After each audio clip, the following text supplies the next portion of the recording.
പെരിയാർ വന്യജീവി സങ്കേതത്തിലെ 5 വർഷത്തെ നിർമ്മാണങ്ങൾ അന്വേഷിക്കുവാനൊരുങ്ങി വിജിലൻസ്. പദ്ധതി നടത്തിപ്പിൽ വൻ ക്രമക്കേട് വന്യജീവി സങ്കേതത്തിൽ കണ്ടെത്തിയിരുന്നു. ഓപ്പറേഷൻ വനരക്ഷ എന്ന പേരിൽ നടത്തിയ പരിശോധനയിൽ അഴിമതി കണ്ടെത്തിയ സാഹചര്യത്തിലാണ് തുടർ നടപടി.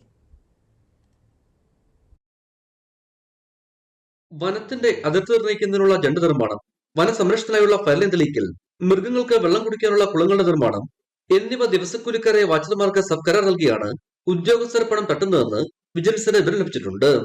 പെരിയാർ വന്യജീവി സങ്കേതത്തിലെ കെട്ടിടങ്ങളുടെ നിർമ്മാണം, അറ്റകുറ്റപ്പണി, ടാറിംഗ്, സോളാർ വേലി നിർമ്മാണം ഇവ വർഷങ്ങളായി ചില കരാറുകാർക്ക് മാത്രമാണ് നൽകുന്നത്. ഇതിന്റെ പിന്നാമ്പുറങ്ങളിലേക്കും വിജിലൻസ് കടന്നേക്കും.